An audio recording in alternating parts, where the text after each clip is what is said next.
Are you loving Loveuary on the Hallmark Channel? Good morning. It's Prospector Show on Rock 107. And Kate, did you know that that's what Hallmark calls their February Valentine's Day movie lineup? I did not know, but I'm surprised you know it. Loveuary.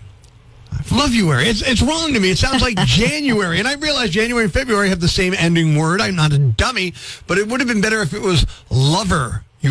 Love you, like that R needs to be in there. Maybe it would have been better. I don't know. Are you watching them? Is this why you're so upset about it? I'm not watching them. Tonight on the Hallmark Channel, Lacey Chabert and Jake Hot Dude are two co-workers heading to meet their Valentine's dates. Oh, would you like to go down? Oh, yes, please. Can you push my button? When suddenly, Oh, the elevator's stuck. what happens next?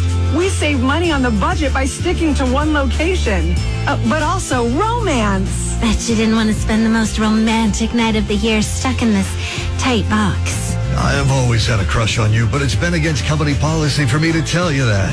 What happens in an elevator stays in an elevator. We're falling. I was already falling in love. Valentine's Day Jam, tonight on the Hallmark Channel. Breaking the news that's already broken. It's time for Prospector's Briefs on Rock 107. Workers at a Whole Foods voted to unionize. Their goal is to get paid enough to afford to shop at Whole Foods. Axl Rose is celebrating his 63rd birthday. Now when he says welcome to the jungle, he's referring to all the medical equipment near his bed. The Fire Aid concerts raised $100 million for L.A., which, factoring in permits, construction, the price of land, should rebuild 3 homes. Making sure breaking news stays broken. Tune in tomorrow for Prospector's Briefs on Rock 107. Stupid bets on stupid things. Good morning. It's Prospector Show on Rock 107. And Kate, what are some of the bizarre prop bets that you can make this year along with the probability that they're actually going to happen? Well, Travis Kelce proposes to Taylor Swift after the game, 16.7%. Now, I don't know what algorithm calculated this number, but I kind of love the idea that there's a 1 in 6 chance that Kelce is going to get concussed by a 300-pound lineman and then decide, you know what? Now's the time. Nothing says romance like sweaty knee braces in a stadium full of drunk guys going, do it, bro! A quarterback catches a pass, 5.9%. And that one seems low to me because it's happened before in the Super Bowl. Ever hear the Philly special when the Eagles surprised the Patriots by completing a pass to the quarterback? Yeah. Of course, the Patriots forgot to do that for the rest of the game, complete pass to anybody, but that's a different story. The color of the Gatorade poured on the winning coach, purple has the best odds at 32.3%. So you can bet on that. That's something you can bet on. I mean, like that's what sports are all about. Drowning a grown man in Kool-Aid, like as a cult leader who lost control of his followers. If you're betting on this, I hope you also have a wager on which coach drowns in the Gatorade. Who will be the MVP mentioned first? God or Jesus is the favorite at 51.2%. Teammates are second.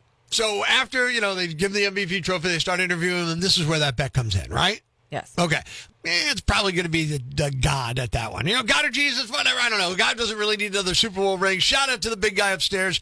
You gave me strength to score that touchdown, but let millions of people starve. Priorities. Am I right? And not the countless hours of training. Yeah. But, hey, Kendrick Lamar mentions Drake during the halftime show, 25%. Yeah, because nothing makes a stadium full of Bud Light chugging sports fans explode like a good old rap beef reference. They could be a mid-game, fourth quarter tie score. Wait, did he just say Drake? Cash that bet in. First celebrity cameo. Here's a shocker. Taylor Swift is the favorite with 33.3 probability. Peyton Manning is second at 25%. I mean, obviously Taylor's the favorite. Chiefs are in the game. She's been to more Chief games than some of the players. At this point, I wouldn't even be shocked if she took a snap under center. And what team will Jason Kelce represent? It's 59.3% likely he'll be wearing an Eagle green. And I get it. But, his brother plays the other team. But I guess unless he has amnesia, I think Eagle Green's a safe bet. Although with all the head trauma in the NFL, the non-zero chance that he'll walk out in a full Yankee uniform just to mess with people kind of has me excited. I think that would be awesome. What's the whole thing with this big, stupid spectacle? Like, this is the whole thing. A Super Bowl is not just a game. It's like a national fever dream. We bet on everything. Next year, I fully expect a prop bet on which commercial will be the first to make you question your life choices. My money, the one with the puppy that dies halfway through the Budweiser commercial. Enjoy the game, and remember, no matter how dumb your bet is, somewhere out there, someone just lost their mortgage on the coin toss. Pretty girl. Insinuating maybe Belinda isn't. It's time for another Prospector prank call on Rock 107. Hi, thank you for calling.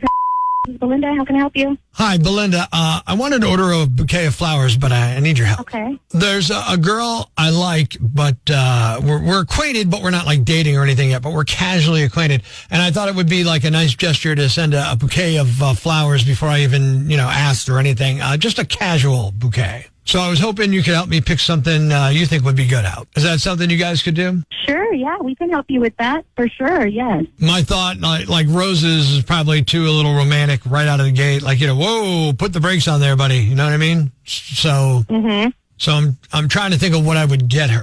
Maybe sunflowers. Those are really nice. Maybe a nice little sunflower bouquet. Sunflowers seem a little aren't they kind of scratchy? I want something that's a little soft and pretty. Like say this. Maybe some lilies. Lilies smell good. Okay, let me put it this way. Like, say you were pretty, right? Like, say you were really, really pretty. What kind of flowers would you like? What did you say?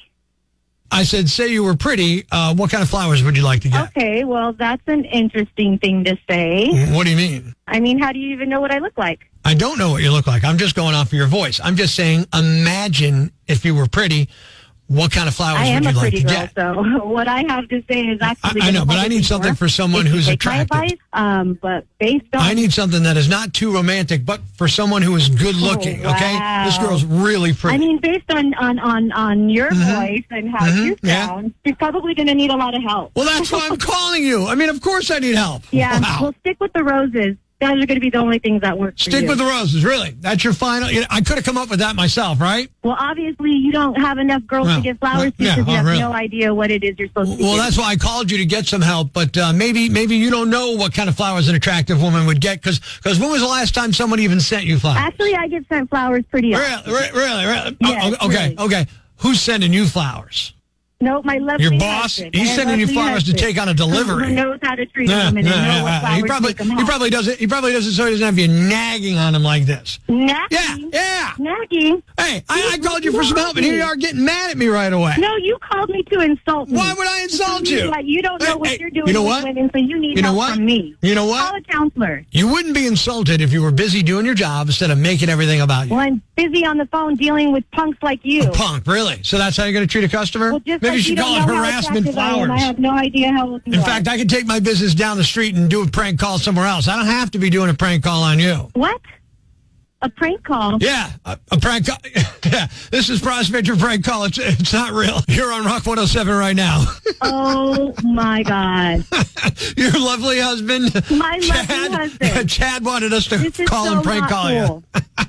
He's really going to be sending you flowers for real after this, right? You better. And they better not be sunflowers either. It's time for the brighter side of Prospector on Rock 107. Two kids aged 12 and 16 fell through the ice of a pond in Virginia last month and could not get out. Luckily, the 12-year-old already had an iPhone. It was in his pocket and got wet, but it still worked. It even let him call 911 without cell service. Firefighters showed up 10 minutes later and pulled them out safely. Thanks. We needed that. The brighter side of Prospector on Rock 107.